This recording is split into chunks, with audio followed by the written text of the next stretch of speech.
Hello student, हम लोग class 9th की मैथमेटिक्स पढ़ रहे हैं और उसमें पॉलिनॉमियल पढ़ रहे हैं। पॉलिनॉमियल में हम लोग गुणनखंड प्रमेय, शेषफल प्रमेय पढ़ चुके हैं। आज हम लोग पढ़ते हैं गुणनखंड। गुणनखंड किसे कहते हैं? एक अशून्य बहुपद g ऑफ x बहुपद p ऑफ x का एक गुणनखंड कहलाता है यदि g of x p of x को पूर्णतया विभाजित करता है।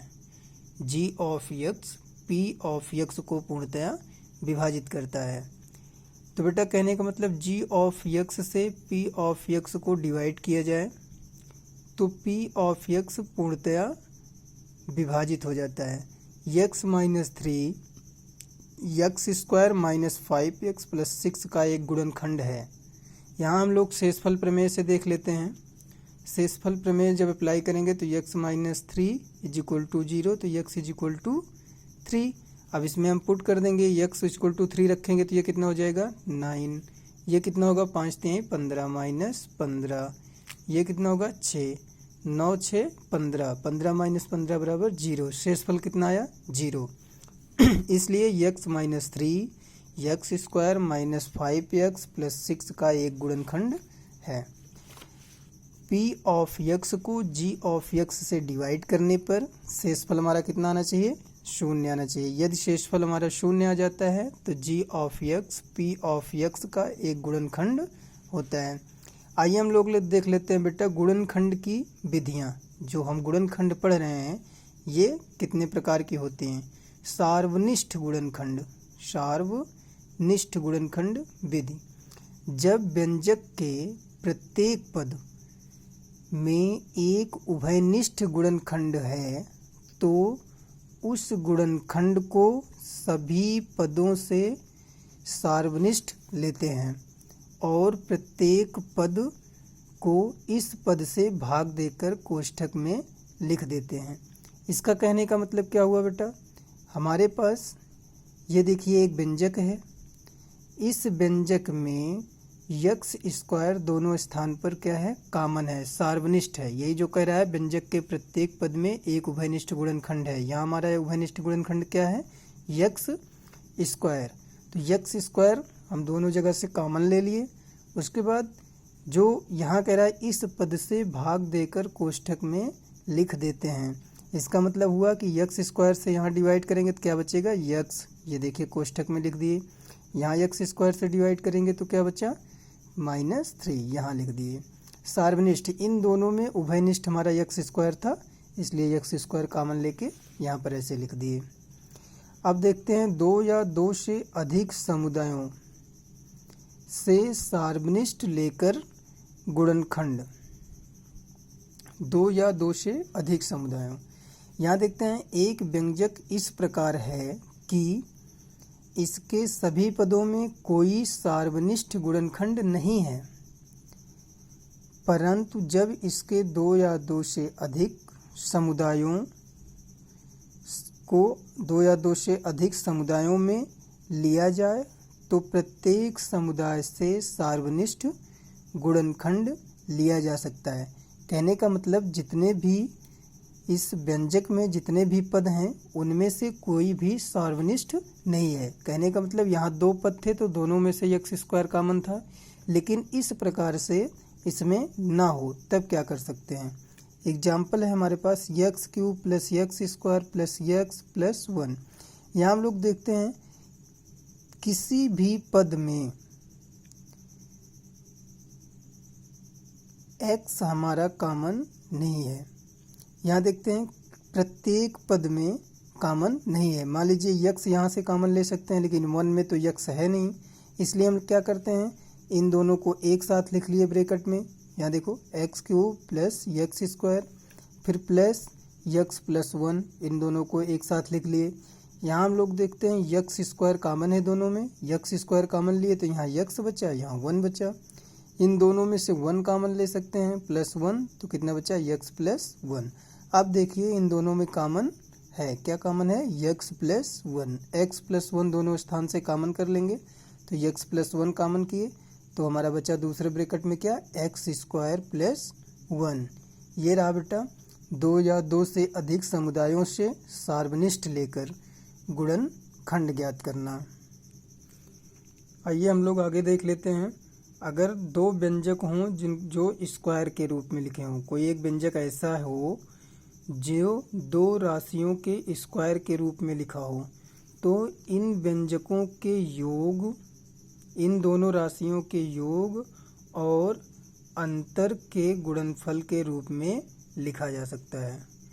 दोनों राशियां जिसका स्क्वायर लगा है ए स्क्वायर माइनस बी स्क्वायर, तो इन दोनों राशियों को के योग और इनके अंतर के गुणनफल के रूप में इसे लिखा जा सकता है। आइए बेटा अब हम लोग देखते हैं द्विघातीय त्रिपद व्यंजकों के गुणनखंड। दो घातीय मतलब जो हमारा व्यंजक है उसकी अधिकतम घात कितना है, 2 है, यहाँ 2 मिली है। त्रिपदीय मतलब कितने पद होने चाहिए, 3 पद होने चाहिए। यहाँ हम लोग देखते हैं एक्स स्क्वायर त्रिपद x square plus b x plus c के गुणनखंड। यहाँ देखते हैं बेटा इसी से मिलता जुलता ये हमारा एग्जाम्पल है, x square plus 7x plus 12। X square का गुणांक कितना है, 1 है। हम लोग क्या करते हैं इस प्रकार के व्यंजक को, यहाँ हम देखते हैं जो कांस्टेंट टर्म है कितना है, 12 है। इस 12 को इस प्रकार से तोड़ें कि गुणा करने पर तो 12 आवे, लेकिन यहाँ चिन्ह क्या है, प्लस का, जोड़ने पर क्या आवे, 7 आवे। तो 4 तिहाई 12 और 4 3 7। तो इसको तोड़ेंगे x square plus 4 plus 3x plus 12, ऐसे लिखेंगे। ये देखो 4 3 7 एक्स स्क्वायर प्लस इसको ओपन कर देंगे 4x प्लस 3x प्लस 12। अब देखो बेटा यहाँ से हम लोग क्या x कॉमन कर सकते हैं इन दोनों में से, तो यहाँ क्या बचा x, यहाँ क्या बचा प्लस 4। यहाँ से हम लोग 3 कॉमन कर सकते हैं x प्लस 4। अब देखिए यहाँ दोनों स्थान पर x प्लस 4 कॉमन है, तो आगे हम लोग लिख सकते हैं x plus 4 into x plus 3। जो हमारा ये गुणनखंड है, ये व्यंजक है x square plus 7x plus 12, उसके गुणनखंड कौन से हो गए, x प्लस 4 और इंटू एक्स प्लस 3। अगर इस प्रकार से व्यंजक मिलता है जिसमें एक्स स्क्वायर की घात हमारी कितना हो, एक्स स्क्वायर का गुणांक कितना हो, 1 हो। आगे देखते हैं बेटा त्रिपद a x square plus b x plus c x के गुणनखंड। यहाँ देखते हैं हम एक्स स्क्वायर जो है उसका गुणांक क्या है, ए है, कोई कांस्टेंट है। उस टाइप के एग्जाम्पल लेते हैं 2x square plus 9x plus 9। यहाँ हम लोग देखते हैं क्या है, एक्स स्क्वायर के गुणांक में 2 है, तो सबसे पहले बेटा इसको यहाँ से गुणा करेंगे लेकिन लिखेंगे नहीं, गुणा करेंगे लेकिन लिखेंगे नहीं। तो 2x square plus 9x plus 9 दूना 18, 9x प्लस 18। अब हम लोग इस 18 को इस प्रकार से तोड़ेंगे कि गुणा करने पर तो 18 आवे, लेकिन जोड़ने पर, यहाँ प्लस का निशान है तो जोड़ने पर 9 आना चाहिए।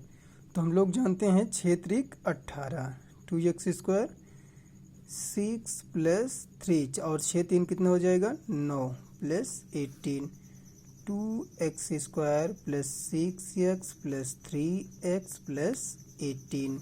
हम लोग क्या करेंगे 2x कॉमन कर लेंगे, तो यहाँ कितना बचेगा x, यहाँ कितना बचेगा 3।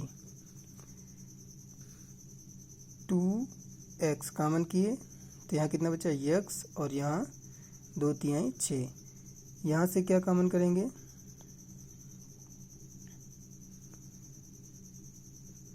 6 3 9। सॉरी बच्चों यहाँ गलत हो गया, यहाँ भी हम लोग आपको बताया गया था कि 9 दूना 18 लिखा, गुणा तो होगा लेकिन लिखा नहीं जाएगा, ये गलती से हम लोग लिख दिए 9। यहाँ कितना होगा 9 होगा, ये कितना होगा 9।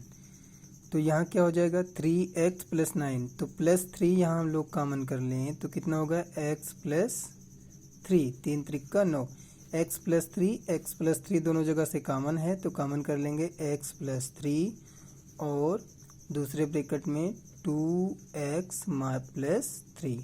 ये हमारा 2x square plus 9x plus 9 का गुणनखंड है, क्या है x प्लस 3 और 2x प्लस 3। आइए कुछ एग्जाम्पल देख लेते हैं हम लोग। एक दो एग्जाम्पल यहाँ दिया है under root 3x² plus 10x plus under root 3 यहाँ हम लोग देख रहे हैं ax² plus bx plus c के रूप का है, तो हम लोग क्या करेंगे इसका मल्टीप्लाई यहाँ करते हैं लेकिन लिखते नहीं हैं। तो अंडर रूट 3x² और यहाँ ये रूट 3 और ये 3 से गुणा होगा तो 3 3 का 9। अब 9 गुणा करने पर आवे और यहाँ प्लस का निशान है तो जोड़ने पर कितना आवे 10। तो हम लोग क्या लिख सकते हैं 9 + 1 × x प्लस 3√3। अब इसको ओपन कर लेते हैं 3x² plus 9x plus 9x plus x 1 में गुणा होगा तो x हो जाएगा प्लस 3√3। अब देखो बेटा यहाँ से हम √3x² 9 को क्या लिख सकते हैं √3 3√3 × √3। यहाँ देखो √3 3 और इंटू 3 कितना हो गया 3 3 का 9 x प्लस 3√3।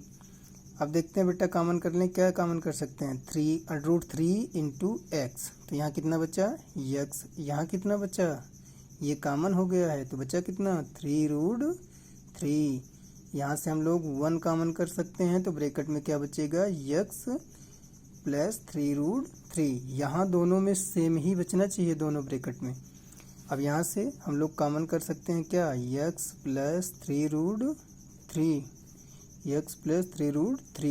तो बचा क्या दूसरे ब्रैकेट में अंडर रूट 3x और प्लस 1। ये हमारा गुणनखंड है किसका under root 3x² plus 10x plus 3 का गुणनखंड कितना है x plus 3√3 into √3x plus. आइए बेटा हम लोग एक क्वेश्चन और देखते हैं x² plus 1/x² plus 2 minus 3x minus 3/x। तो यहाँ हम लोग देख रहे हैं x² प्लस 1/x² प्लस 2। अगर इसमें हम बेटा x से गुणा कर दें और x से भाग दे दें, x से गुणा किया और x से भाग दे दिया माइनस 3x और माइनस 3/x। अब हम लोग देख रहे हैं ये क्या है a प्लस b का होल स्क्वायर मतलब x प्लस 1/x का होल स्क्वायर लिखा है। और यहाँ देखते हैं -3 अगर हम लोग कॉमन कर लें तो -3 कॉमन कर लें तो यहाँ बचेगा x और यहाँ क्या बचेगा प्लस 1/x। अब देखिए यहाँ इसको हम लोग क्या लिख सकते हैं x plus 1/x into x plus 1/x minus 3 into x plus 1/x। अब देखो x प्लस 1/x कॉमन है तो कॉमन कर लेते हैं x प्लस 1/x। तो दूसरे ब्रैकेट में क्या बचा x प्लस 1/x ये वाला और यहाँ क्या बचा -3, इसका यही